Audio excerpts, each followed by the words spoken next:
Hello students, good morning. आज हम लोग जो है वो एनएलएम को डिस्कस करेंगे। मेरा नाम आलोक झा है और हम लोग जो है अभी ये रिवीजन प्रोग्राम जो चला रहे हैं उसी के इस सीरीज में अपना नेक्स्ट एनएलएम वाला एक टॉपिक है। फिर इसके बाद हम लोग friction, then circular, then work energy. So अभी फिलहाल के लिए हम लोग जो है न्यूटन्स लॉ ऑफ मोशन को डिस्कस करते हैं। ये वीडियो थोड़ा सा इंपॉर्टेंट होता है इस सेंस में कि एनएलएम जो चीज़ को डील कर रहा होता है वो कहीं ना कहीं पूरे इंटायर फिजिक्स में हमारा यूज है इसका। ठीक है, जैसे फोर्स, फोर्स का एफबीडी, उसका रिजल्टेंट निकालना, फोर्स का इफेक्ट क्या होना, एक्सेलरेशन निकालना, इक्विलिब्रियम, ये सारे चीज इसमें है। मैं ये नहीं कहूँगा कि एनएलएम से बहुत ज़्यादा एक साथ क्वेश्चंस आते हैं, हाँ, लेकिन ये बहुत ज़्यादा कॉन्सेप्चुअल टॉपिक है। कॉन्सेप्चुअल का एक फ़ायदा ये है कि इसका ये अगर ये तुम्हारा चैप्टर क्लियर है ना, तो बाकी चैप्टर्स में तुम्हें इससे हेल्प मिलेगा। चाहे वो इलेक्ट्रोस्टैटिक्स हो, चाहे फ्रिक्शन हो, चाहे वो सर्कुलर हो, या कोई भी और पोर्शन ही हो फिजिक्स का, क्योंकि हर एक में कहीं ना कहीं फोर्सेस का तो डीलिंग रहेगा। ठीक है, चलो तो हम लोग पहले स्टार्ट करना चाह रहे हैं फोर्स से ही। तो एक फोर्स, जो वर्ड हम लोग कहते हैं फोर्स, हम लोग क्या समझते हैं फोर्स से? फोर्स हमने कहीं पर लगाया, उसका इफेक्ट क्या है, हम कैसे समझ रहे हैं कि वो फोर्स है? तो फोर्स का एक सिंपल सा मैं तुम्हें डेफिनेशन बोलूं तो एक ऑब्जेक्ट पर जब भी फोर्स लगता है तो उस ऑब्जेक्ट का जो मोशन हो रहा होगा, है ना, उसके मोशन में दो बातें होता है। या तो उसका डायरेक्शन का बात करो, जो डायरेक्शन उसका सीधा जा रहा है उसके डायरेक्शन को वो चेंज कर देगा। अगर उसका डायरेक्शन चेंज हो गया मतलब समझ लेना कि फोर्स लगा है। या फिर वो जिस स्पीड से जा रहा है अगर उसका स्पीड बदल जाए तो भी समझ लेना है कि फोर्स लग गया। मतलब फोर्स जो है यहाँ पर दो तरह का कोशिश कर रहा है, या तो स्पीड को बदलेगा, मतलब मैग्नीट्यूड ऑफ वेलोसिटी, या डायरेक्शन ऑफ वेलोसिटी। ठीक है, अब बोलोगे कि सर फोर्सेस जो है हम लोग तो एक वॉल पर भी लगाते हैं जब ऑब्जेक्ट स्टेशनरी है, वहां पर तो उसका ना स्पीड बदला ना डायरेक्शन। यस, वहां पर भी फोर्स लगता है। ऐसे में फोर्स उस ऑब्जेक्ट के शेप को चेंज करने की कोशिश करता है। तो a force either can change the shape of the object और it will try to change the shape. ठीक है, या फिर it will change the speed और it will try to change the speed. It will change the direction और it will try to change the direction. इस तरह का है ये। ओके, तो फोर्स ये हो गया। ओके, अब बात हम लोग बात कर रहे हैं कि हम लोग इन जनरल किस किस फोर्सेस के बारे में इंफॉर्मेशन रखते हैं। तो सबसे पहला और सिंपल फोर्स के बारे में अगर मैं बात करूं तो gravity, force due to gravity. तो फोर्स ड्यू टू ग्रेविटी जो है जिसका वैल्यू हम लोग क्या बोल रहे हैं, mg, जिसको हम लोग क्या कहते हैं तो वेट। तो ये जो वेट है W, अगर हम लोग बात कर रहे हैं रियल वेट का, तो real weight is always equal to कितना हो जाएगा, mg। एक तो बात ये हो गया, और दूसरा बात कि इसका जो डायरेक्शन होगा वो हमेशा ही डाउनवर्ड ही लगेगा। इसका डायरेक्शन डाउनवर्ड के अलावा और हम लोग किसी और डायरेक्शन में नहीं जाएंगे। जैसे वो ऑब्जेक्ट चाहे जहां भी रखा हुआ हो, मैं कहता हूं कि अगर एक ऐसा हॉरिजॉन्टल सरफेस है, इस पर एक ऑब्जेक्ट रखा हुआ है, तो इसका वेट किधर लग रहा है, ओके, नीचे। अगर मान लेते हैं कि इंक्लाइन प्लेन पर है, यहां पर एक ऑब्जेक्ट रखा हुआ है, इसका वेट किधर लगेगा, एकदम नीचे। ठीक है, कहीं और कुछ नहीं, डायरेक्शन को लेकर के कोई कंफ्यूजन नहीं चाहिए। अगर मान लेते हैं कि एक पेंडुलम ही है, खास करके अगर मैं बात करता हूँ कोनिकल पेंडुलम है, कॉनिकल पेंडुलम जो कि कुछ इस तरीके से ये सर्कल बना रहा होगा, इसमें भी यहाँ पर एक बॉब होगा, उसका वेट किधर लगेगा, नीचे।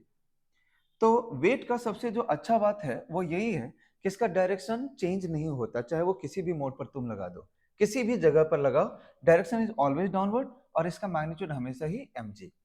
ठीक है, हम लोग यहाँ पर रियल वेट का बात कर रहे हैं, अपरेंट वेट का बात नहीं कर रहे हैं, क्योंकि अपरेंट वेट का कॉन्सेप्ट जो है वो नेक्स्ट हम लोग लेंगे जब हम लोग स्यूडो फोर्स पढ़ेंगे।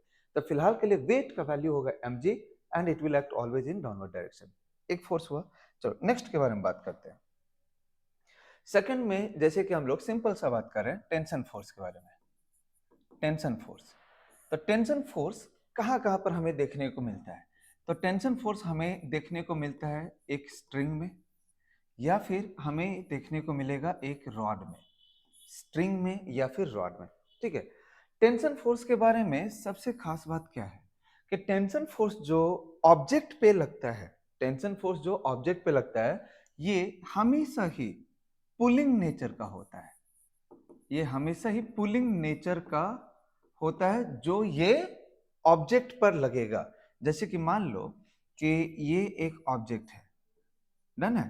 हमने यहाँ पर एक स्ट्रिंग लगाया, ये स्ट्रिंग से इसको हम लोग खींच रहे हैं, तो ये स्ट्रिंग जो है, ये वाला स्ट्रिंग इस मास पर टेंशन फोर्स लगाएगा, तो वो किधर लगाएगा, तो उसका अगर हम लोग डायरेक्शन को चेक करें तो इस मास पर ये टेंशन फोर्स इधर लगेगा, मास को ये पुल कर रहा होगा। ठीक है, चलो फिर से ये कंफ्यूजन को थोड़ा सा और बढ़ाते हैं। दूसरे, अगर मान लेते हैं कि एक मास यहाँ है, सपोज कर लेते हैं एक मास यहाँ है, और हम लोग जो है इस वाले मास को ऊपर खींच रहे हैं कुछ एफ फोर्स से। हमें टेंशन फोर्स का डायरेक्शन पहले समझना है। तो अगर इस M1 पर मैं बात करूं, तो M1 पर इस पॉइंट पर टेंशन फोर्स लग रहा होगा जो ये वाला स्ट्रिंग लगा रहा है, तो ये स्ट्रिंग इस M1 को अपनी तरफ पुल करेगा, यानी उस पर टेंशन फोर्स का डायरेक्शन डाउनवर्ड लगेगा। ठीक है, और वही सेम स्ट्रिंग ये जो M2 पर लगाएगा, तो M2 को भी ये स्ट्रिंग अपनी तरफ पुल करेगा, यानी ऊपर के तरफ। तो टेंशन फोर्स का जो डायरेक्शन होता है ऑब्जेक्ट पर जब भी लगेगा, चाहे वो ऑब्जेक्ट जहां का भी सिचुएशन में देखो, तो जैसे मान लेते हैं एक और एग्जांपल ले लो, ऐसा टाइप का ही। तो अगर मैं इस M1 पर टेंशन फोर्स का डायरेक्शन चेक करूं, तो इस पॉइंट पर आएगा टेंशन, क्योंकि यहाँ पे स्ट्रिंग है, वो इस पर इधर आ जाएगा। ये M2 पर अगर मैं चेक करूं, तो जैसे ये हो गया लेट इट बी T1, तो M2 पर जो लेफ्ट साइड की तरफ लगेगा, क्योंकि ये वाला स्ट्रिंग लगाएगा, तो वो लेफ्ट साइड की तरफ कितना लगा देगा, T1। फिर इसी M2 पर एक स्ट्रिंग ये भी है जो वो भी टेंशन लगाएगा, तो वो अपनी तरफ लगाएगा। मतलब स्ट्रिंग देखो ऑब्जेक्ट को हमेशा पुल कर रहा है, ये वाला स्ट्रिंग अपनी तरफ पुल कर रहा है, ये वाला स्ट्रिंग अपनी तरफ पुल कर रहा है। अगर मैं इस M3 पर देखूं, तो M3 को भी ये स्ट्रिंग पुल ही करेगा, यानी वो इस पर फोर्स इधर लगा देगा। सबसे पहला जो पॉइंट है वो यहाँ पर कि ऑब्जेक्ट पर टेंशन फोर्स किधर लगता है, the direction of the tension force acting on the object, it is very important. हमें इसको लेकर के कोई कंफ्यूजन नहीं चाहिए। ठीक है, जहां पर भी आपको ऑब्जेक्ट दिख रहा है, ऑब्जेक्ट और स्ट्रिंग को देख लो। चाहे मान लेते हैं, एक और मैं एग्जांपल ले रहा हूं, सपोज कर लो कि यहाँ पर एक ऑब्जेक्ट है, यहाँ पर से ये ऊपर गया, एक पुली से यहाँ पर कनेक्टेड है, और यहाँ पर भी एक मास हैंग कर रहा है। कुछ ऐसे ही सिस्टम हम लोग मान लेते हैं। तो अगर इस तरह का ही सिस्टम है, तो इस सिस्टम में ही अगर आप बोलोगे इस पॉइंट पर टेंशन फोर्स किधर लगेगा, तो बताओ तो इस पॉइंट पर टेंशन फोर्स किधर लगेगा, बोल अपवर्ड या डाउनवर्ड। यहाँ पर अपवर्ड, करेक्ट है। अगर मैं बात कर रहा हूं कि यहाँ पर एक ऑब्जेक्ट है, यहाँ पर टेंशन फोर्स किधर लगेगा बताओ, तो हमेशा स्ट्रिंग की तरफ लगाना है, towards the string, towards the string, जिधर भी स्ट्रिंग दिख रहा है। अब जैसे ये पुली भी तो एक ऑब्जेक्ट है, तो पुली भी अगर ऑब्जेक्ट है, तो पुली के इस पॉइंट पर देखो, ये इस तरफ जो अपना स्ट्रिंग दिख रहा है, तो वहां पर टेंशन ये किधर लगा देगा, तो ऐसे टुवर्ड्स द स्ट्रिंग। बोलोगे पुली के इस पॉइंट पर भी तो सर लग सकता है, बिल्कुल लग सकता है, तुम लोग बताओ डायरेक्शन। तो पुली के इस पॉइंट पर किधर लगेगा टेंशन का डायरेक्शन, देखो ये डाउनवर्ड। ठीक है सर, यहां पर भी तो है, यहां पर भी तो एक स्ट्रिंग ही तो है लगा हुआ जो पुली को होल्ड करके रखा हुआ है, बिल्कुल है, यहां पर भी टेंशन किधर लगेगा, तो ये टुवर्ड्स। ठीक है, बोलेंगे अगर हम लोग इस पॉइंट पर, तो इस पॉइंट पर भी टेंशन फोर्स का डायरेक्शन किधर आएगा बताओ, तो यहाँ पर डाउनवर्ड, ऐसे। तो हर जगह पर अगर तुम देखोगे, तो टेंशन फोर्स जो ऑब्जेक्ट पर लग रहा है वो टुवर्ड्स द स्ट्रिंग लगता है, हमेशा किसी भी ऑब्जेक्ट पर। चाहे ये ऑब्जेक्ट ले लो टुवर्ड्स द स्ट्रिंग, ये वाला ऑब्जेक्ट देखो इधर टुवर्ड्स स्ट्रिंग, उधर टुवर्ड्स स्ट्रिंग, ये M1 को देख लो टुवर्ड्स स्ट्रिंग, कोई भी एग्जांपल को ले लो। टेंशन फोर्स के बारे में एक बात तो क्लियर है कि इसका डायरेक्शन जब भी ऑब्जेक्ट पर लगेगा वो टुवर्ड्स द स्ट्रिंग ही लगेगा। क्लियर हो गया ये बात। अब बात करते हैं कि टेंशन जो है वो स्ट्रिंग में भी देखने को मिलता है और रॉड में भी देखने को मिलता है, दोनों जगहों पे देखने को मिलता है। तो अगर बात रहा स्ट्रिंग का, मान लेते हैं, तो स्ट्रिंग में एक खास क्या रहेगा बात, कि स्ट्रिंग अगर लाइट है, मान ले कि अगर स्ट्रिंग लाइट है, लाइट स्ट्रिंग के केस में तुम्हें एक सिंगल स्ट्रिंग मान लेते हैं यहां पर से स्टार्ट हुआ, जब तक ये कोई इसमें शार्प बेंडिंग ना आ जाए।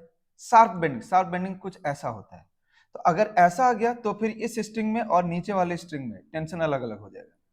तो अगर कहीं पर शार्प बेंडिंग आ जाए तो फिर उसको नहीं।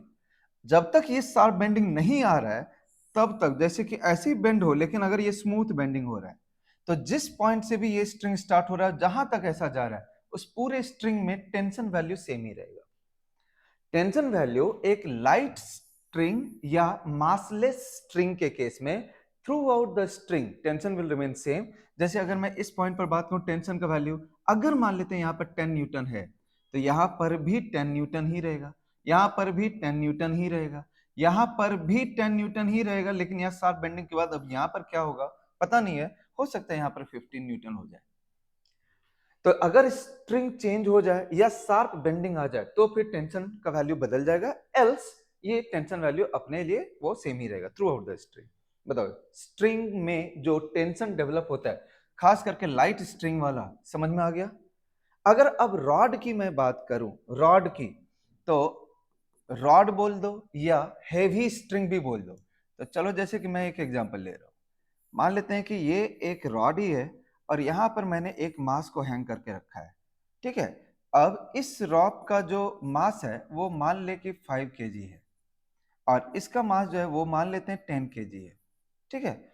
हमसे अगर मान लो पूछा गया इस पर्टिकुलर पॉइंट पर टेंशन वैल्यू बताओ, तो इस पर्टिकुलर पॉइंट पर तो ये ऑब्जेक्ट हो गया तुम्हारा, इस ऑब्जेक्ट का यहां पर जो लगने वाला टेंशन है वो किधर जाएगा, तो यहां से ऊपर की तरफ लगेगा। तो ये वाला हो गया T at this particular point, ठीक है। अगर मान लेते हैं इसी रस्सी का, इसी रॉप का इस पर्टिकुलर पॉइंट पर अगर उसने हमसे पूछ लिया, तो इस पर्टिकुलर पॉइंट पर ये देखो यहां पर जो टेंशन का वैल्यू होगा, तो ऑब्जेक्ट तुम किसको मानना चाह रहे हो दैट डिपेंड्स। तो अगर मान लेते हैं कि हमारे लिए इस पॉइंट से नीचे वाला पूरा का पूरा एक ऑब्जेक्ट है, यहां से ये वाला पार्ट का पूरा मैंने मान लो कि एक ऑब्जेक्ट को कंसीडर कर लिया, तो जस्ट उससे नीचे वाला ये पॉइंट है। अब हम लोग इसको ऐसे सोचेंगे कि इस पर्टिकुलर पॉइंट पर टेंशन वो किधर लगाएगा, तो ऊपर की तरफ लगाएगा। तो ये एक टेंशन हो गया। हाँ, लेकिन यहाँ पर एक और भी तरीका था सोचने का, जैसे कि अगर मान ले वो सपोर्ट पर हमसे पूछ लिया, तो अगर हमसे वो सपोर्ट पर पूछ रहा है तब यहां पर हम लोग टेंशन किधर दिखाएंगे, तो सपोर्ट पर टेंशन इधर लगेगा। तो सपोर्ट को हमने ऑब्जेक्ट मान लिया ना, तो अगर सपोर्ट पर टेंशन दिखाएंगे तो वो इधर दिखाएंगे, और सपोर्ट से जस्ट नीचे जो अपना ये स्ट्रिंग है पड़ा हुआ, इस स्ट्रिंग पर अगर हम लोग टेंशन दिखाएंगे तो किधर दिखाएंगे, ऊपर दिखाएंगे, जैसा मैंने यहां दिखाया, ठीक है। तो अगर ऑब्जेक्ट अपना पार्ट ये है तो इसको ऊपर खींच रहा है, अगर अपना ऑब्जेक्ट को तुम सपोर्ट को मान रहे हो अपना ऑब्जेक्ट, तो उसको ये नीचे की तरफ पुल कर रहा है। मतलब स्ट्रिंग जो टेंशन अप्लाई करता है उसका डायरेक्शन तो हमें पहले से क्लियर है ही है, और इसी को अब बस मैं यहाँ पर एग्जांपल से दिखा रहा हूँ। तो अगर मान लेते हैं लाइट स्ट्रिंग था तो सेम टेंशन, लेकिन अभी इस केस में यहां जो टेंशन होगा और यहां पर जो टेंशन है, अगर यहाँ T1 है और यहां पर अगर देखेंगे T1 नहीं मिलेगा, ये हो जाएगा T2, just because of this weight जो इसके बीच में आ रहा है। तो अगर एक वेट है कहीं पड़ा हुआ तो हमें चेक करना पड़ेगा कि उसमें टेंशन सेम है या नहीं है, एंड मोस्टली केसेस में ये नहीं ही रहता है। एक केस में हो सकता है, वो मैं आगे डिस्कस करूंगा, अगर ये हॉरिजॉन्टल हो, अगर यही रस्सी हॉरिजॉन्टल हो तो ऐसे में mg का इफेक्ट, mg तो नीचे लगता है ना और रस्सी तो हॉरिजॉन्टल है, तब वैसे में टेंशन हर पॉइंट पर सेम रह जाता है। मेरी बात समझा है। लेकिन लाइट स्ट्रिंग को इन सब बातों से कोई लेना देना नहीं है, लाइट स्ट्रिंग के हर पॉइंट पर टेंशन सेम। अगर रस्सी में मास है तो वर्टिकल रस्सी में टेंशन हर पॉइंट पे अलग अलग, लेकिन अगर हॉरिजॉन्टल रस्सी है तो उसमें टेंशन हर पॉइंट पर सेम। मेरे ख्याल से टेंशन का अब तुम लोगों को क्लैरिटी मिल गया है, ठीक है। अब मैं चलता हूं नेक्स्ट फोर्स पे, that next force is normal force. Normal force, normal force और टेंशन फोर्स ना एक दूसरे का ही वो है, कन्वर्टिंग रूप है। जैसे मैंने बोला कि टेंशन फोर्स क्या करता है, पुल करता है, वैसे ही नॉर्मल फोर्स क्या करता होगा, तो पुश करता होगा, धक्का देने का काम करता है। तो normal force is a kind of pushing force. तो कहीं पर भी अगर मान ले, जैसे एक एग्जांपल से ही मैं समझाता हूँ, यहाँ पर एक ऑब्जेक्ट है, ये सरफेस पर रखा हुआ एक ऑब्जेक्ट है। अब हमें देखना है कि इस ऑब्जेक्ट पर नॉर्मल फोर्स किधर लग रहा है। तो नॉर्मल फोर्स लगने के लिए कांटेक्ट होना चाहिए। अगर कांटेक्ट है तो देखो यहां पर कांटेक्ट है या नहीं है, मैं कलर चेंज करके समझाता हूं। ये देखो, ये यहां पर कांटेक्ट हुआ ना ऑब्जेक्ट और सरफेस के बीच का, यहां पर नॉर्मल फोर्स आ जाएगा। अब वो किधर लगेगा, दैट इज द थिंग। तो अगर मैं ऑब्जेक्ट की बात करूं तो ऑब्जेक्ट को, ये जो सरफेस है वो सरफेस ऑब्जेक्ट को ऊपर की तरफ धक्का दे रहा है, मतलब जो ये सरफेस है इसके परपेंडिकुलर, ऐसा परपेंडिकुलर ऐसे ही लगेगा। लेकिन ये सरफेस जो ग्राउंड है वो उसको ऊपर की तरफ धक्का दे रहा है, और वो जो ऑब्जेक्ट है वो इस ग्राउंड को नीचे की तरफ धक्का दे रहा है। तो नॉर्मल फोर्स कहने का मतलब होता है, नॉर्मल मतलब होता है परपेंडिकुलर, परपेंडिकुलर। तो परपेंडिकुलर टू व्हाट? तो perpendicular to contact, perpendicular to contact surface, पूरा लिख देता हूं। तो परपेंडिकुलर, यहां पर देखो, यहां कॉन्टैक्ट सरफेस ऐसा है, इसके परपेंडिकुलर में ये नॉर्मल फोर्स आएगा। अब नॉर्मल फोर्स परपेंडिकुलर में तो आएगा, लेकिन अप या डाउन वो डिपेंड करता है। जैसे कि अगर मैं इस ऑब्जेक्ट को देख रहा हूं तो इस ऑब्जेक्ट पर नॉर्मल कौन लगाएगा? तो ग्राउंड लगाएगा, तो ग्राउंड उसको धक्का देगा, पुश करेगा। और अगर मैं ग्राउंड को देख रहा हूं तो ग्राउंड पर नॉर्मल कौन लगाएगा? तो ऑब्जेक्ट लगाएगा, तो ऑब्जेक्ट इसको नीचे की तरफ धक्का देगा। तो ये हुआ अपना नॉर्मल फोर्स का। तो इसके अलावा कुछ और भी ऐसे एग्जांपल्स लेते हैं, ठीक है। जैसे सपोज कर लो कि एक एग्जांपल मैं ले रहा हूं, एक ब्लॉक है, दो ब्लॉक है, ये M1 है, ये M2 है। मुझे जो है नॉर्मल फोर्स को देखना है। तो बताओ कि M1 पर नॉर्मल फोर्स किधर लगेगा? M1 पर नॉर्मल फोर्स अप या डाउन? बोलो। अप, करेक्ट है। बताओ अब अगर उसके नीचे में M2 है पड़ा हुआ, तो M2 पर भी तो M1 लगाएगा ना, न्यूटन्स थर्ड लॉ जिस पर हम लोग बात करेंगे ही। तो वो किधर की तरफ लगाएगा? नीचे की तरफ। तो अगर ये फोर्स N1 है तो ये भी फोर्स कितना हो जाएगा? N1। फिर क्या ये M2 पर ये ग्राउंड नहीं लगाएगा? तो ग्राउंड भी लगाएगा। तो ग्राउंड इस पर किधर लगाएगा? ऊपर की तरफ N2। तो ये भी ग्राउंड पर कितना लगाएगा? नीचे की तरफ N2। तो लाइक दिस, ठीक है। अभी अगर सपोज कर लेते हैं अगला एक नेक्स्ट एग्जांपल लेते हैं। सपोज कर लो कि ऐसा ही, ऐसे तीन एक बॉडीज है, M1 है, M2 है, M3 है। हमने इधर से इसको धक्का दे दिया, ठीक है, हमने उसे लेफ्ट से धक्का दिया है। अब बताओ M1 और M2 के बीच में कांटेक्ट है, तो M1 और M2 के बीच में अगर कांटेक्ट है तो इसके बीच में बता नॉर्मल आएगा या नहीं आएगा? तो M1 पर अगर मुझे सिर्फ अभी और सिर्फ अभी नॉर्मल की बात करना है, तो M1 पे नॉर्मल किधर लाएगा? तुम लोग बताओ। M1 पे नॉर्मल किधर आ जाएगा? लेफ्ट की तरफ। ये M1 का बात कर रहा हूं। तो इन रिटर्न M2 पर भी नॉर्मल एक आ जाएगा राइट की तरफ, जो इक्वल एंड अपोजिट होगा। ये अगर N1 है तो ये भी क्या हो जाएगा? N1। तो क्या ये M1 पर सिर्फ यहीं पे कांटेक्ट है? नहीं, यहां कांटेक्ट है इसलिए यहां नॉर्मल है। कांटेक्ट तो यहां भी है तो यहां पर से भी नॉर्मल होगा, ठीक है। तो वो M1 पर जो नॉर्मल लगाएगा ये वाला ग्राउंड लगा है, इसको कुछ नाम नहीं दे रहा हूं फिलहाल के लिए। चलो अब अगर M2 और M3 के बीच का बात करेंगे तो M2 और M3 के भी बीच में तो कांटेक्ट है। तो M2 पर राइट से एक नॉर्मल लगेगा, मान लेते हैं ये है N2। तो M3 पर भी तो एक नॉर्मल लग जाएगा, that will be again N2। अब बोलोगे कि यहां पर भी तो है काउंट, यस, यहां से भी एक नॉर्मल लगेगा। ये नॉर्मल वैल्यू और ये वाला नॉर्मल वैल्यू दोनों सेम नहीं होगा, क्योंकि अलग अलग मास पर लगा रहा है। तो अर्थ अलग अलग अमाउंट ऑफ रिएक्शन फोर्स यानी नॉर्मल फोर्स लगा रहा होगा, इस पर भी लगा रहा होगा, ठीक है। तो इस तरीके से नॉर्मल फोर्सेस को हम लोग बता सकते हैं। क्लियर है? तो तीन फोर्स के बारे में अभी हमने बात किया। एक है फोर्स ड्यू टू ग्रेविटी, दूसरा है टेंशन फोर्स, और तीसरा है अपना नॉर्मल फोर्स। नॉर्मल फोर्स के लिए हमें फिलहाल डायरेक्शन ही इंपॉर्टेंट था, है ना। डायरेक्शन अगर हम लोग सीख गए हैं तभी हम लोग अगले स्टेप पर इसका मूव कर सकते हैं कि इसका वैल्यू वगैरह कितना कितना होगा। ओके, अब ये तीन फोर्स को पढ़ने के बाद मैं तुम्हें थोड़ा सा समझाना चाह रहा हूं कंस्ट्रेंट्स को, ठीक है। कंस्टेंट, खास करके एक कंस्टेंट, वह टेंशन वाला। बहुत लोगों को ये वाला वर्ड ही समझ में नहीं आता है, what is this constant motion. तो कंस्टेंट कहने का मतलब होता है रेस्ट्रिक्शन। जैसे मान लो कि मैं और तुम दोनों जो है एक बीच में ऐसे रस्सी पकड़ लेते हैं, तो रस्सी का एक पार्ट मैंने पकड़ा है, दूसरा पार्ट तुमने पकड़ा है। अगर मैं आगे जा रहा हूं तो मेरे पीछे तुम्हें आना ही पड़ेगा, क्यों? क्योंकि रस्सी तो टूट नहीं सकता है, रस्सी से तुम बंधे हुए हो। तो मेरा मोशन और तुम्हारा मोशन क्या हो गया? एक दूसरे से रिलेटेड हो गया। ऐसे अगर दो ब्लॉक्स किसी भी तरीके से एक दूसरे से जुड़ा हुआ है तो एक का मोशन दूसरे को अफेक्ट करेगा, और इस तरीके को हम लोग कहते हैं कंस्ट्रेंट मोशन। कंस्ट्रेंट मतलब restricted, because motion of one object depends upon motion of other. ठीक है, तो दूसरा वाला जो है वो इंडिपेंडेंटली नहीं जा सकता है, रेस्ट्रिक्शन है उस पर। तो इस कंस्टेंट मोशन को हम लोग डील करते हैं टेंशन के हेल्प से। ठीक है, अब टेंशन के हेल्प से क्यों डील करते हैं? तो इसलिए करते हैं क्योंकि अगर अपना पूरा पूरा एक सिस्टम ऑफ ऑब्जेक्ट है, मान लो कि जैसे यहाँ पर एक ऑब्जेक्ट हुआ, दूसरा एक यहाँ पर ऑब्जेक्ट हुआ, ये मान लेते हैं m1 है, ये मान लेते हैं m2 है, और ये दोनों जो है एक स्ट्रिंग से जुड़ा हुआ है। अगर हमने इसको खींचा तो इस फोर्स के हेल्प से तो अपना ये पूरा का पूरा सिस्टम ही तो आएगा। ऐसा तो नहीं है कि सिर्फ m1 ही आएगा, आएगा तो m1 के साथ m2 भी। तो एक पूरा पूरा सिस्टम अगर आ रहा है तो उस सिस्टम का अंदर में देखो, यहां पर है ये स्ट्रिंग। ठीक है, सो स्ट्रिंग मोस्टली एक पूरे सिस्टम का इंटरनल पार्ट पड़ता है।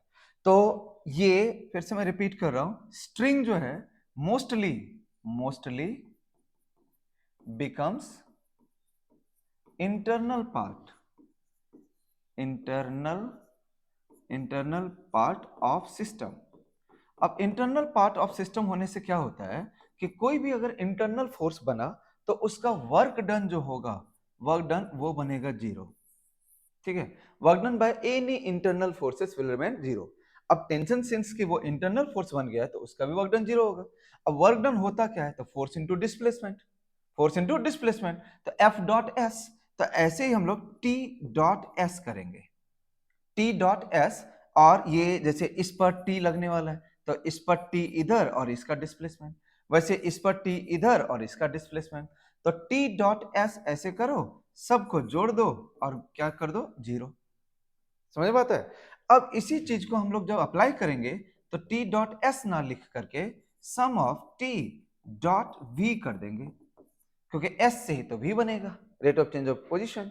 तो टी डॉट वी को जीरो कर देंगे, या टी डॉट ए को भी हम लोग जीरो कर सकते हैं। Sum of T dot a equals to क्या? जीरो।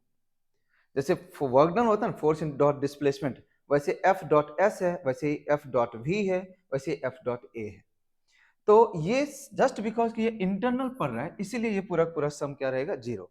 तो हम लोग जो है मोस्टली इसको यूज करते हैं, कभी कभार इसका भी जरूरत पड़ता है अगर वेलोसिटी के रिलेशंस मांगे तो अब टी डॉट ए को अगर हमें अप्लाई करना है तो sum of T dot a equals to zero. पहले तो इसको दिमाग में बिठाओ, sum of T dot a equals to zero, sum of T dot a equals to zero. T stands for tension force, a stands for acceleration, a stands for acceleration. ठीक है, मैं तुम्हें समझाता हूं।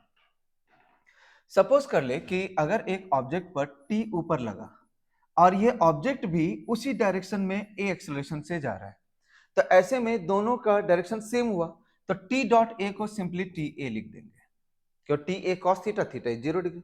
लेकिन अगर मान लेते हैं टी ऊपर लगा लेकिन वो ऑब्जेक्ट जो है वो नीचे की तरफ जा रहा है, तो टी और ए के बीच का एंगल हो गया 180। तो ऐसे में टी डॉट ए जो बनाएंगे उसको माइनस टी ए लिख देंगे, सॉल्व नहीं करने जाएंगे, ऐसे डायरेक्टली माइनस टी ए लिख देंगे। ठीक है, कहीं कहीं पर क्या होगा कि टी हमारा ऐसा लग रहा होगा और ऑब्जेक्ट जो है वो इधर जा रहा होगा। अगर ए ऐसा हुआ, टी ऐसा हुआ, तो एक दूसरे परपेंडिकुलर आ गया, तो सीधा सीधा टी डॉट ए का वैल्यू कितना बना देंगे? जीरो। बात समझ आया? सो यहाँ पर टी डॉट ए जीरो। तो यही मोस्टली यही तीन सिचुएशन बनता है, जब टी और ए सेम, टी और ए अपोजिट, या टी और ए एक दूसरे पे परपेंडिकुलर। क्लियर हो गया? अब मैं तुम्हें एक एग्जांपल से इसको समझाता हूं। सपोज कर लो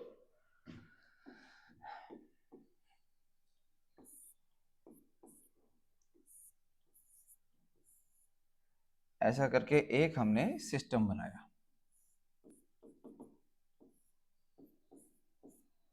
ठीक है, कुछ इस तरीके का एक सिस्टम बना दिया। अब यहां पर क्या है कि हमसे उसने बोला कि अगर ये a1 एक्सेलरेशन से जा रहा है और ये a2 एक्सेलरेशन से जा रहा है, ठीक है, इसमें जो है टेंशन का वैल्यू t है, टेंशन है t, और इसमें जो टेंशन है वो मान लेते हैं 2t है। ठीक है, हमें उसने ऐसा करके बता दिया है। अब हमसे पूछ रहा है ये a1 और a2 का रिलेशन बताओ। तो ऑब्वियसली ये जो m2 है ना, m2 अगर मूव करेगा तो उसका इफेक्ट m1 पे पड़ेगा ही पड़ेगा, इसीलिए ये कांस्टेंट रिलेशन हुआ। सो अब m2 और m1 के बीच का रिलेशन कैसे निकालें? तो अब उसके लिए क्या करोगे? तो ये देखो, ये ऑब्जेक्ट हुआ, देखो जहां जहां भी ऑब्जेक्ट है वहां वहां पर जाओ। एक ऑब्जेक्ट यहाँ है, एक ऑब्जेक्ट यहाँ है पूरे सिस्टम में, पूरा सिस्टम दो ही ऑब्जेक्ट का सिस्टम है और उसके बीच में लगा हुआ ये स्ट्रिंग, तो स्ट्रिंग्स आर इंटरनल। तो अभी अब इस M1 पर बताओ, M1 पे बताओ कि टेंशन किधर लग रहा है, राइट साइड दिखाऊंगा। अब ये T अगर इस पर राइट लगा, अभी इसका एक्सेलरेशन को देख, वो भी राइट है, T और A का डायरेक्शन सेम है, तो बताओ यहां पर क्या लिखेंगे, T डॉट A के लिए T इंटू A1, सम था यानी प्लस करो, प्लस। अब ये M2 को देखो, ये M2 पर T देख किधर लग रहा है, तो अब इस पर T ऊपर लगेगा, समझा रहा है, क्योंकि स्ट्रिंग ऊपर है तो इस पर T ऊपर लग गया। कितना लग रहा है, तो 2T, वो अभी दिया हुआ है, तो वो 2T ऊपर है और ये जा किधर रहा है, नीचे। तो इसमें देखो 2T ऊपर है, मोशन इसका नीचे है, एक्सेलरेशन नीचे है, तो बताओ प्लस करोगे या माइनस, तो ऑब्वियसली ये माइनस में आएगा, तो minus 2T into A2 equal to क्या बन गया बोलो, 0। सो इस हिसाब से TA1 equal to 2T into क्या बन गया, A2, T खत्म हो गया, सो A1 इक्वल्स टू कितना बन गया, 2A2। क्लियर है। अब इस तरीके ये वाला जो कॉन्सेप्ट है ना, तुम कहीं पर भी अप्लाई कर सकते हो, इससे कोई फर्क ही नहीं पड़ता है कहां पर है। मैं एक आध एग्जांपल और दिखाता हूं। सपोज कर ले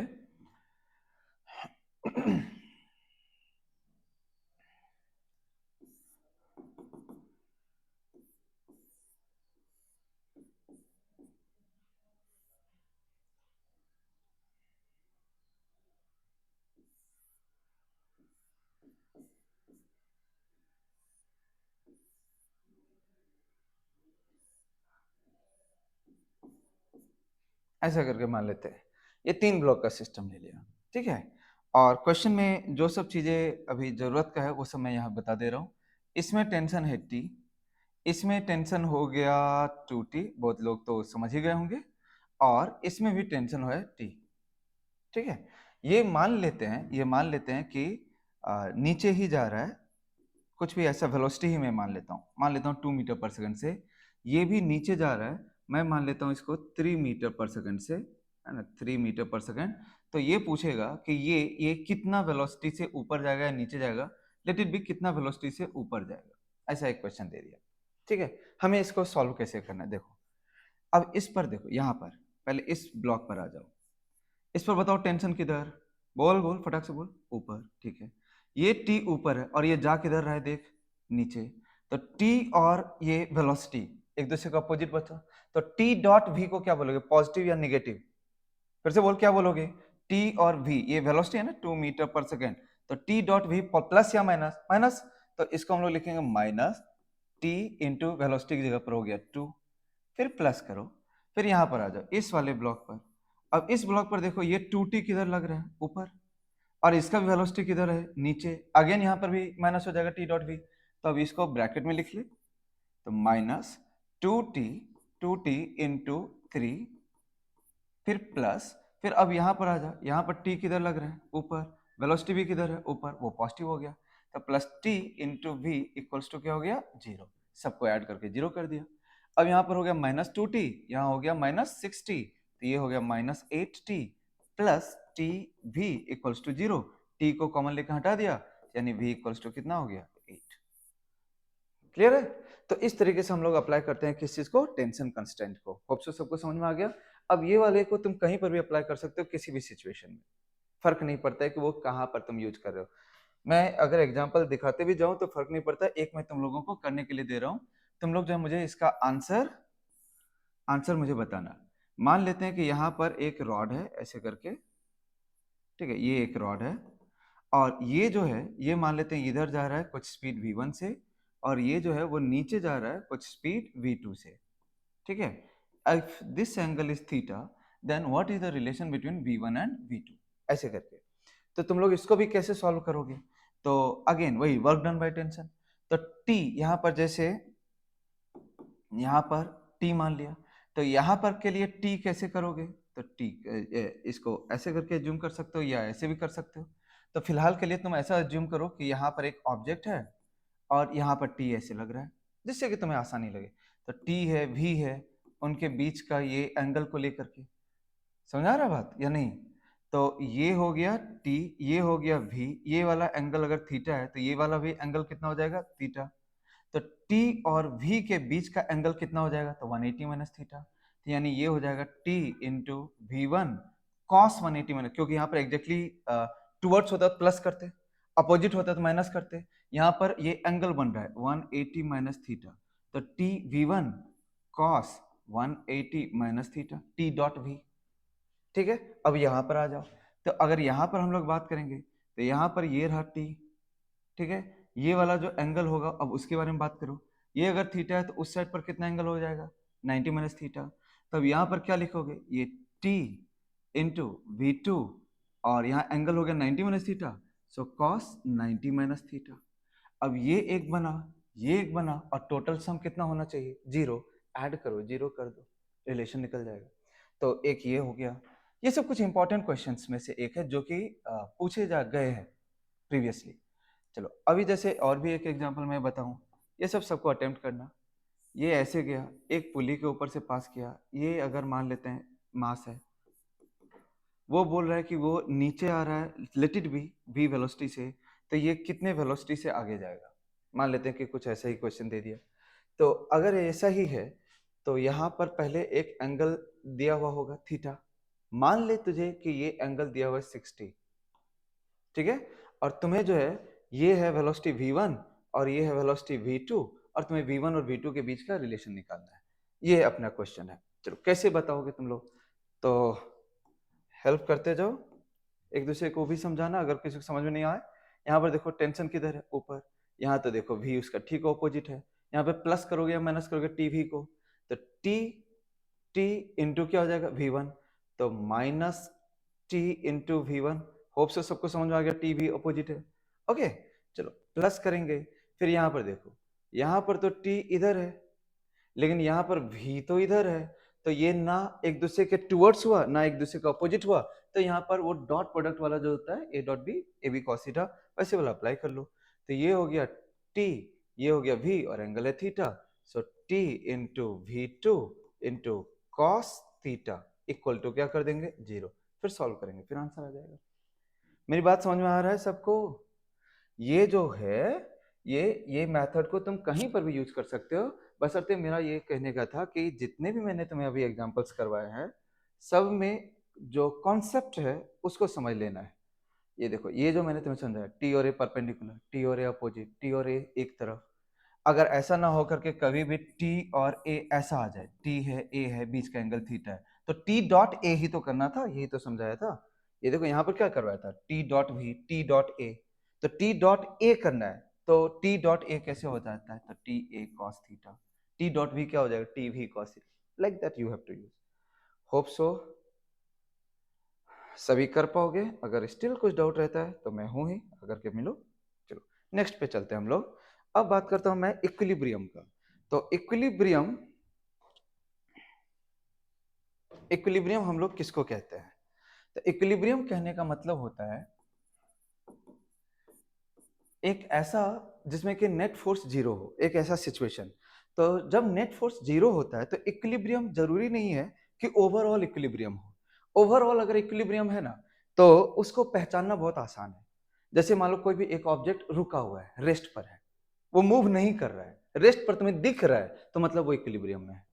या फिर अगर वो मूव कर रहा है तो कांस्टेंट वेलोसिटी है, कांस्टेंट वेलोसिटी मतलब ना उसका स्पीड बदल रहा है ना ही उसका डायरेक्शन, तो भी वो इक्विलिब्रियम में है। और जब जब इक्विलिब्रियम होगा तब तब नेट फोर्स कितना रहेगा बताओ, जीरो। नेट फोर्स कितना रहेगा, जीरो। ठीक है, लेकिन ये भी हो सकता है कि इक्विलिब्रियम जो है ओवरऑल ऑब्जेक्ट का ना हो और किसी एक डायरेक्शन में हो, लाइक एक्स में इक्विलिब्रियम है लेकिन वाई में इक्विलिब्रियम नहीं है, या फिर वाई में इक्विलिब्रियम है एक्स में इक्विलिब्रियम नहीं है। ऐसा पॉसिबल है। जैसे कि मैं तुम्हें एक एग्जांपल से समझाता हूं। जैसे कि ये एक ब्लॉक है, ये ब्लॉक यहाँ पे रखा हुआ है, ठीक है, यहाँ पे रखा हुआ है। तो इस ब्लॉक पर लगने वाले फोर्सेस को अगर देखो कि अगर ये 20 न्यूटन लग गया तो 20 न्यूटन के लगने से ये ब्लॉक किधर की तरफ मूव करेगा, तो एक्स में मूव करेगा।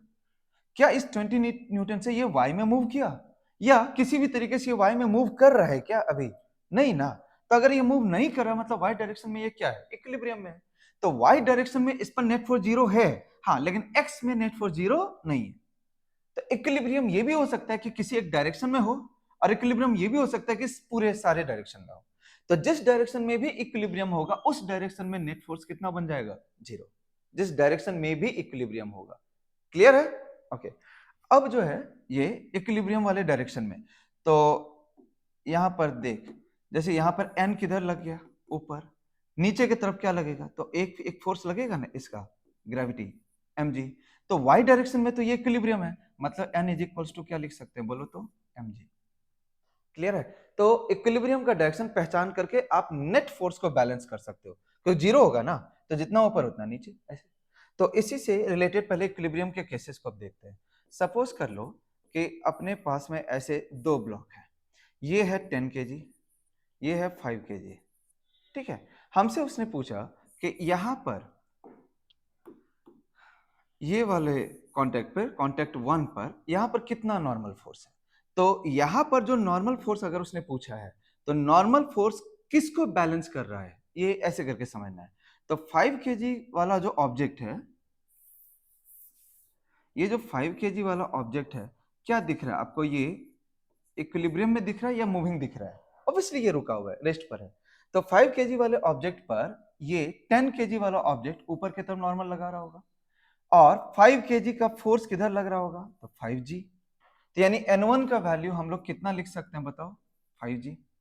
वैसे अगर हम मान लेते हैं ये सेकंड सरफेस पर, अगर सरफेस नंबर 2 पे अगर हमसे पूछ लिया जाए कि बताओ नॉर्मल फोर्स, तो सेकंड सरफेस के लिए हम लोग इसको 10 kg का अलग से ऑब्जेक्ट नहीं बनाना है।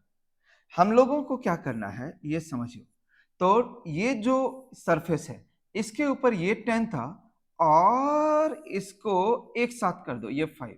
मतलब इन दोनों को अलग करने की जरूरत क्या है?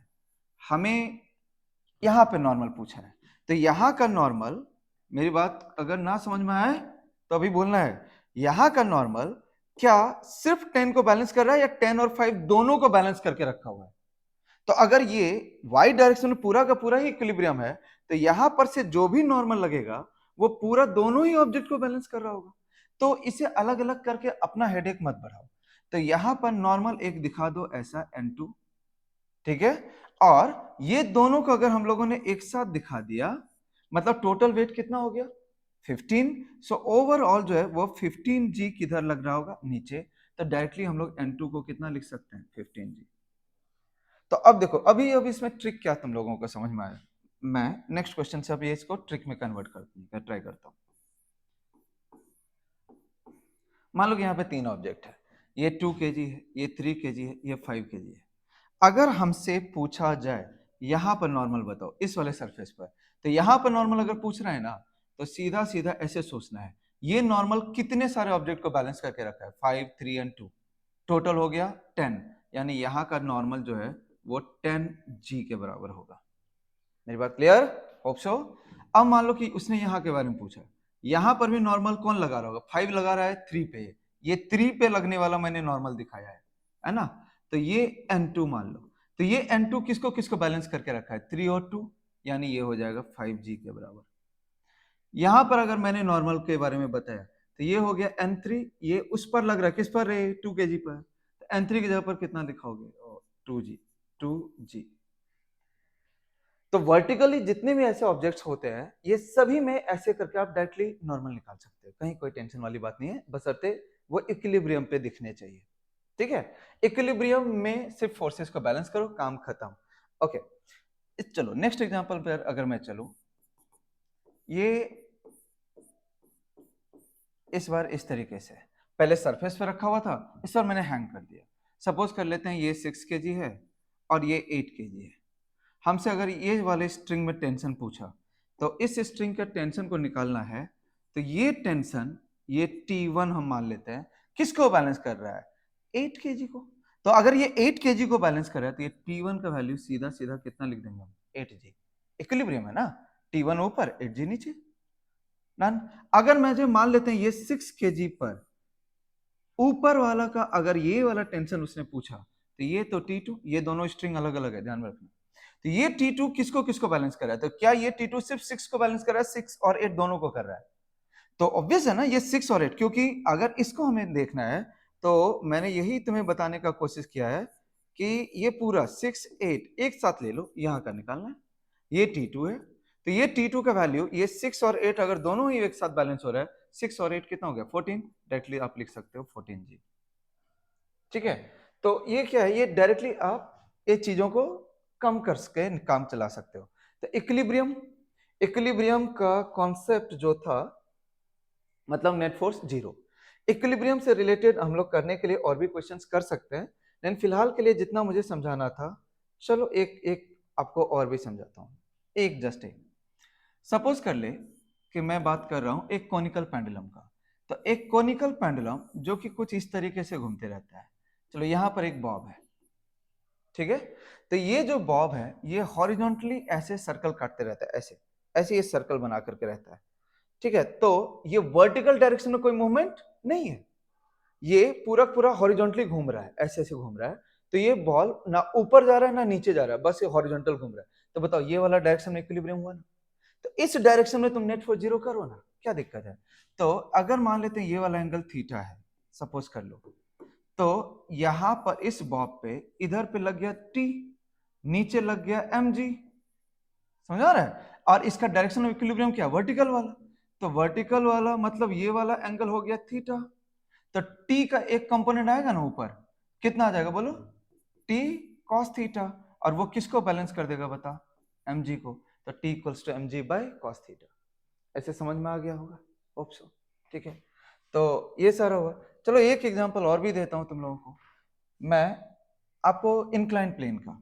तो जैसे ये इंक्लाइन प्लेन है, इस पर एक ऑब्जेक्ट रखा हुआ है, ठीक है, ये m मास का है, ये एंगल है थीटा।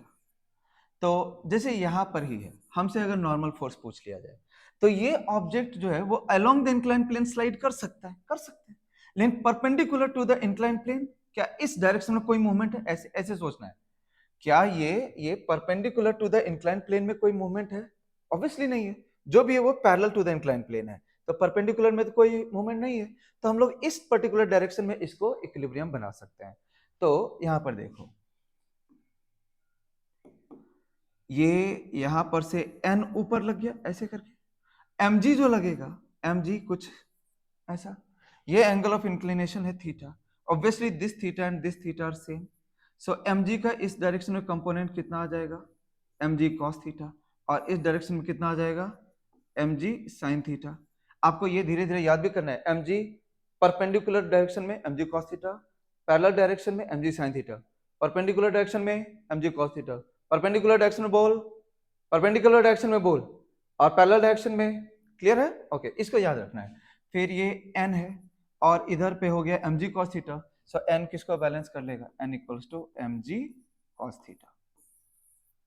होप सो सबको ये इक्विलिब्रियम की बात समझ में आ गया कि जिस डायरेक्शन में या तो मोशन नहीं हो रहा है वो एक डायरेक्शन ऑफ इक्विलिब्रियम है, या फिर मान लो कि ऑब्जेक्ट मूव कर भी रहा है तो कांस्टेंट वेलोसिटी से।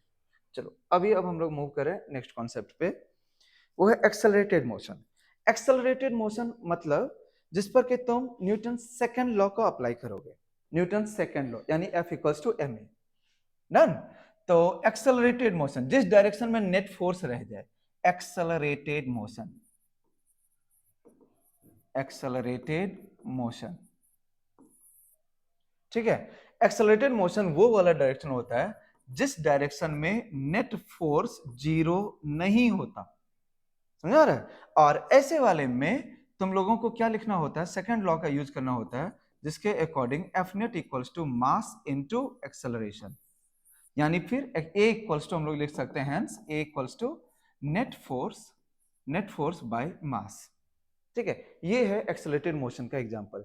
अब तुम्हें ये नेट फोर्स कैसे निकालना है, तब वो नेट फोर्स को निकालने के लिए ही तुम्हें सीखना है। मैं एक आध एग्जांपल से पहले समझाता हूं। सपोज कर ले कि ये एक ऑब्जेक्ट है, इस पर इधर से हमने लगाया 20 न्यूटन, इधर से लगा दिया हमने 10 न्यूटन, ठीक है। ये 5 kg का ऑब्जेक्ट है। हमसे पूछ लिया है कि इस पर लगने वाला नॉर्मल फोर्स बताओ। सबसे पहला है इस पर नॉर्मल फोर्स बताओ जो यहां से आ रहा है। तुम लोग बताओ नॉर्मल इस पर किधर लग जाएगा, ऊपर। किसको बैलेंस करवाओगे वो नॉर्मल, 5g को। तो n इज इक्वल्स टू कितना हो जाएगा, 5g, क्योंकि इस डायरेक्शन में कोई मोशन नहीं है, इसलिए ये वर्टिकल डायरेक्शन क्या हो गया, डायरेक्शन ऑफ इक्विलिब्रियम।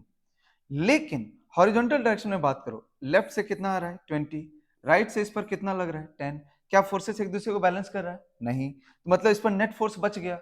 यस। किस डायरेक्शन में बचा? राइट साइड में। राइट साइड में कितना का फोर्स बच गया? 20 और 10 का रिजल्टेंट यानी 10। तो 10 न्यूटन इस ऑब्जेक्ट पर राइट डायरेक्शन में बच गया। ये नेट हो गया, ये एफ नेट है। F net equals to 10। तो जिस डायरेक्शन में तुम्हारा ये नेट फोर्स बच रहा है उस डायरेक्शन में इसका एक्सेलरेशन हो जाएगा। तो F net is equals to लिखेंगे m इंटू ए। तो ये हो गया तुम्हारा, या फिर a equals to, hence a equals to तुम लिख सकते हो F net by M. F net की जगह पर 10 है, बाई एम की जगह पर 5 है। सो आंसर कितना हो गया? 2। ठीक है, चलो अभी अब हम लोग इसी कॉन्सेप्ट को आगे नेक्स्ट एग्जांपल पे अप्लाई करते हैं। सपोज कर लो कि अपने पास में एक ब्लॉक, दूसरा ब्लॉक, हमने यहाँ पर इसको खींच दिया है 20 न्यूटन से, इधर पे इसको खींच रहे हैं हम लोग 5 न्यूटन से। ठीक है, ये वाला जो मास है ये है 3 kg का और ये वाला मास है 2 kg का। उसने हमसे पूछा है कि what is the acceleration of the system. तो एक्सेलरेशन ऑफ द सिस्टम का अगर हम लोग बात करें तो फिलहाल के लिए ये दोनों ही ऑब्जेक्ट जो है वो स्ट्रिंग से ऐसे करके कनेक्टेड है। अगर ऐसे करके कनेक्टेड है तो जिधर भी नेट फोर्स आएगा ये दोनों के दोनों ही ऑब्जेक्ट मूव करेंगे, कंस्टेंट मोशन से जुड़ा हुआ है। ठीक है, तो इस पॉइंट पर सबसे पहले मुझे बता नॉर्मल फोर्स, बिना कुछ सोचे समझ फटाक से बता, क्योंकि इस डायरेक्शन में नेट फोर्स 0 है। तो यहाँ का नॉर्मल जो लग रहा होगा n1 इक्वल्स टू, करेक्ट हो 2g। यहाँ पर बोलो, यहाँ पर जो नॉर्मल लग रहा होगा ये किसको बैलेंस कर रहा है? 3g को, क्योंकि इस डायरेक्शन में कोई मोशन नहीं है। तो n2 इक्वल्स टू 3g। सही है, ओके। इस डायरेक्शन में नेट फोर्स के बारे में बात कर। राइट साइड नेट फोर्स कितना लग गया? 20। लेफ्ट में कितना लग गया? नेट 5। क्या राइट और लेफ्ट बराबर है? नेट किधर जा रहा है? तो 20 माइनस 5 कितना हो गया? 15। यानी 15 न्यूटन का नेट फोर्स राइट साइड की तरफ है। और टोटल मास कितना है सिस्टम का? 3 है, 2 है, यानी 5। तो 15 न्यूटन, ये हमने लिखा F net equals to mass into acceleration. तो एफ नेट हमने टोटल मासेस को लिया, पूरे सिस्टम को लिया है, तो इसलिए हमने लिखा यहाँ 15। मास भी हम लोग एक का नहीं लेंगे, टोटल लेंगे, तो यहाँ पर हो जाएगा 5 इंटू क्या हो गया? ए। तो a equals to, hence a equals to कितना आ गया बोलो? 3। क्लियर हुआ ये बात? तो हमने आपको जो अभी समझाया है कि net force equals to mass into acceleration कैसे अप्लाई करते हैं। ओके, अब मैं आपको समझा रहा हूं कि जब इक्विलिब्रियम और ये एक्सेलरेटेड मोशन दोनों एक ही प्रॉब्लम में अगर इन्वॉल्व हो तो फिर हम लोगों को कैसे डील करना होता है। तो किसी एक डायरेक्शन में इक्विलिब्रियम लगाएंगे और हर एक ऑब्जेक्ट पर अगर अलग अलग टाइप का भी हो तो वो भी हमें देखना पड़ेगा। ठीक है, जैसे कि एक मैं बता रहा हूं आप लोगों को Atwood machine. Atwood machine, Atwood machine किसको कहते हैं? तो एटवुड तो नाम का एक साइंटिस्ट था, उन्होंने ऐसा एक पुली मास सिस्टम को बनाया था। ऐसा एक पुली मास सिस्टम को बनाया था जिसमें ये था m1, ये था m2। ठीक है, उसने हमें बताया था कि इस तरह के सिस्टम को ये जो ना ये मैकेनिकल एडवांटेज के फॉर्म में यूज करा जा सकता है। मैकेनिकल एडवांटेज मतलब एक जगह पर तुम कम फोर्स लगा करके दूसरी जगह पर ज्यादा आउटपुट ले सकते हो। तो सिर्फ इतना ही नहीं था, आगे भी है इसमें, ये उसका मोस्ट बेसिक फॉर्म है। ओके, एनीवे, तो इसमें जो है देखो ये तो नीचे जाएगा, सपोज कर लो ये नीचे जाएगा, तो ये किधर जाएगा? ऊपर। तो ऐसे में इसका और इसका सेम डायरेक्शन ऑफ एक्सेलरेशन तो नहीं हुआ। तो इस तरह के सिस्टम में आपको अलग अलग करना पड़ता है ऑब्जेक्ट को। लेकिन खास बात क्या है, ये स्ट्रिंग जो यहां से स्टार्ट हुआ है वो बिना शार्प बेंड हुए ऑब्जेक्ट 2 तक पहुंच रहा है। मतलब अगर मैं यहाँ पर इसका दिखाऊं तो ऊपर में लग गया टी, तो यहाँ पर भी हम लोग कितना दिखाएंगे? टी। यहाँ पर क्या लग गया? m1g। ये जो हम लोगों ने फोर्सेस दिखाया है, this particular diagram is known as free body diagram. तो ये जो FBD है, FBD, ये FBD बना लिया, लेकिन साथ में हमें ये भी मालूम है कि इसका एक्सेलरेशन किधर है? नीचे। तो अब बताओ इस पर नेट फोर्स लगा ना, क्योंकि ये नीचे की तरफ एक्सेलरेटेड है। तो नीचे की तरफ एक्सेलरेटेड है तो बड़ा कौन सा फोर्स होगा? m1g या t? तो m1g अगर बड़ा है तो हम लोग इक्वेशन कैसे लिखेंगे? तो m1g minus t equals to m1 into a. वैसे ही अगर मैं इस पर बात करूं तो इस पर भी m2g किधर लगेगा? नीचे की तरफ। ये t ऊपर लग गया, यहां पर भी एक्सेलरेशन a ही होगा, क्योंकि जितना से वो नीचे जाएगा उतना से ये ऊपर जाएगा। अब यहाँ पर इक्वेशन क्या लिखोगे? तो t minus m2g T minus M two G equals to क्या लिख दोगे बोलो, M2A। तो ये जो मैंने आपको अभी भी सिखाया फिर से, ये क्या है, तो net force equals to mass into acceleration. Net force equals to mass into acceleration, ऐसे करके हम लोग इक्वेशन लिख सकते हैं। तो दो बातें जो अभी सिखाया है, इक्विलिब्रियम और एक्सेलरेटेड मोशन, होप सो ये तुम लोगों को क्लियर हो गया होगा। ठीक है, अब इस यहाँ पर मैं तुम्हें कुछ कुछ डायरेक्ट ट्रिक्स बता रहा हूं, जिससे कि तुम नॉर्मल फोर्स वगैरह या टेंशन फोर्स वगैरह को डायरेक्टली निकाल सकते हो। ऐसे सिचुएशंस मिलते हैं जिसमें कि हमें ये सब करने की जरूरत नहीं पड़ती है। ठीक है, तो अगर ऐसा सिचुएशन मिले तभी यूज करना, अगर एग्जैक्टली मैच ना करे तो मत यूज करना। ठीक है, सबसे पहले अगर मैं बात करूं टेंशन को लेकर के, ये ट्रिक मैं थोड़े सिखा रहा हूं। ट्रिक, अगर दो ब्लॉक ऐसे करके कनेक्टेड हो एक स्ट्रिंग से हॉरिजॉन्टल पे, इस पर अगर मान लेते हैं F1 लग गया, इस पर मान ले F2 लग गया, और हमको इसमें ये टेंशन पूछ रहा है। ठीक है, ये टेंशन पूछा है, यहाँ पर जो है वो मास है M1, ये मास है M2।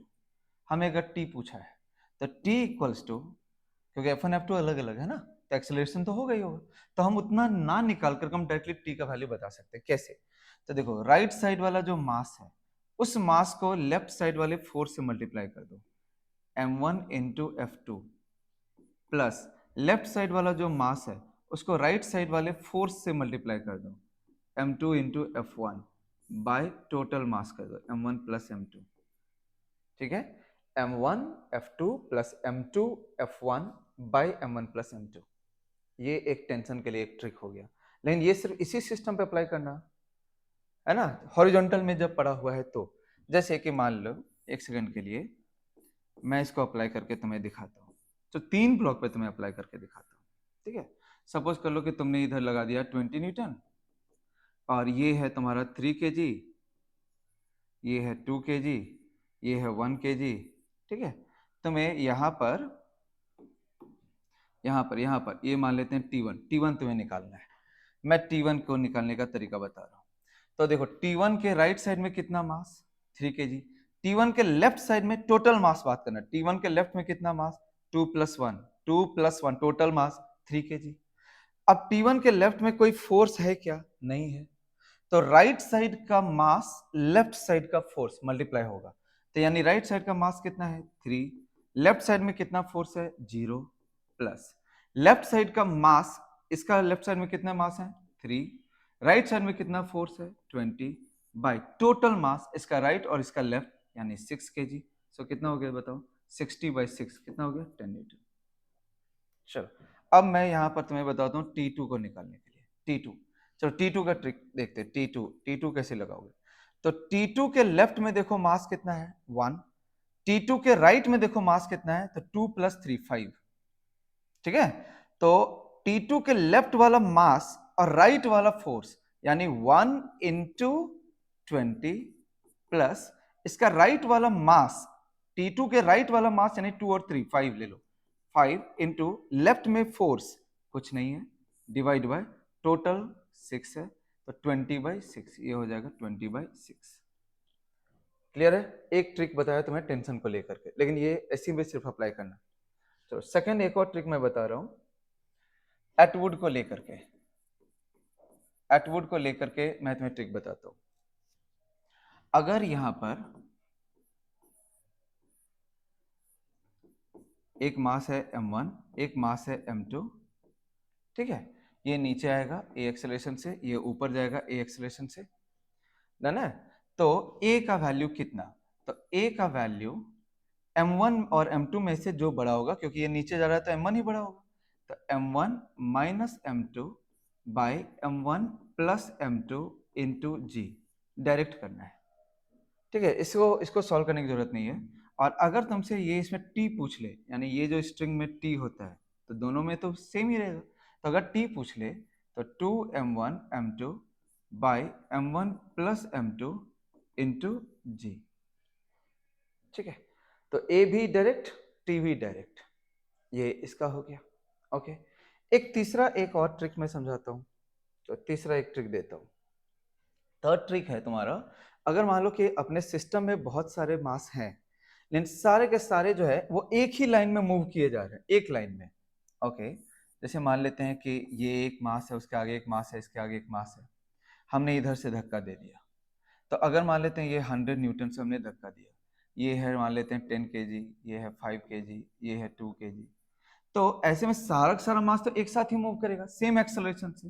तो वो अगर सेम एक्सेलरेशन तुम्हें निकालना हो, लेकिन हाँ ध्यान में इसमें क्या रखना है, सारे के सारे ऑब्जेक्ट एक ही एक्सेलरेशन से जाने चाहिए, सेम एक्सेलरेशन से। तो ए के लिए टोटल फोर्स लिख लो, यानी 100 जो भी नेट फोर्स है, डिवाइड बाय टोटल मास कर दो, 10 + 5 + 2, 10 5 15 2 17, यानी 17 हो गया, दैट्स इट। ठीक है, चलो ये भी तुम्हें देख करके लगा ये क्या है, ये तो ऑब्वियस था, है ये है काम का है। चलो मैं दिखाता हूँ इसको कैसे ये काम का है। सपोज कर लो कि ऐसा करके एक मास यहाँ पर है और एक मास यहाँ पर है, ठीक है। ये मान लेते हैं 10 केजी का है और ये मान लेते हैं 6 केजी का है और ये है 30 डिग्री। अब तुम लोग ही मुझे बताओ, क्या इस केस में जब ये 10 केजी नीचे आएगा तो 10 केजी इस 6 केजी को ऊपर ऐसे लेकर के जाएगा या नहीं जाएगा? क्या ये दोनों का एक्सेलरेशन सेम होगा? होगा ना, ऑब्वियस। तो अगर हमें इस केस में इसका एक्सेलरेशन निकालना हो, अगर हमें एक्सेलरेशन निकालना हो, डायरेक्ट वन लाइनर सॉल्यूशन, हमें ए लिखना है। ए इक्वल्स टू सीधा होता है एफ नेट बाई मास, लेकिन ये टोटल मास होता है, टोटल मास। तो एफ नेट को तुम कैसे लिखोगे? तो टोटल सिस्टम पे। तो अब देखो यहाँ पर ये एक फोर्स लग गया 10G, जो इसको नीचे लाएगा, और इस पर लग जाएगा पीछे के तरफ 6G साइन 30, जो कि उसको पीछे खींच रहा है। तो ये 6 kg, मैं कलर को चेंज करके बात कर रहा हूं, ये 6 kg यहां से ले करके ये 10 kg, ठीक है, ये पूरा का पूरा सिस्टम एक ही एक्सेलरेशन से जा रहा है and that acceleration is a. तो उस ए को निकालने के लिए आगे की तरफ कितना फोर्स लगा? 10G। पीछे की तरफ कितना फोर्स लगा? 6G sine theta. तो अभी क्या करेंगे, यहाँ पे लिखेंगे हम लोग 10G minus 6G sine 30 by total mass कितना था, तो 10 + 6 यानी 16। दैट्स ऑल, खत्म। एक्सेलरेशन सीधा सीधा निकल गया। अब एक बार एक्सेलरेशन निकल जाता है ना, तो हमें कॉन्फिडेंस आ जाता है। अगर हमसे टी भी पूछ ले तो टी मालूम नहीं है लेकिन ए मालूम है, तो इसका एफबीडी से नेट फोर्स आइसोलेटेड कर दो इसको, 10G नीचे टी ऊपर ए नीचे, तो 10G minus T equals to 10 into a, वो निकल जाएगा। ठीक है, चलो मैं इसको ये जो ए निकालो ना, ये जो थर्ड ट्रिक मैंने बताया, इस पर लेकर के एक ट्रिक और भी मैं तुम्हें ट्राई करता हूँ समझाने का, ताकि तुम लोग कॉन्फिडेंट हो जाओ ये है क्या।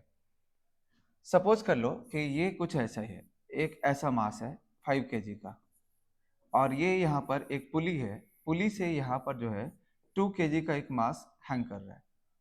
ठीक है, हमसे पूछा कि ये एक्सेलरेशन कितना होगा। अगर हमसे ये एक्सेलरेशन निकालना है, a इक्वल्स टू, फिर से जब ये नीचे आएगा, जब ये नीचे आएगा तो ये स्ट्रिंग को खींचेगा और ये 5 केजी भी सामने जाएगा, तो दोनों तो सेम ही एक्सेलरेशन। ये जो है ये ऐसे ही तो जाएगा, फिर से ऐसे, है ना।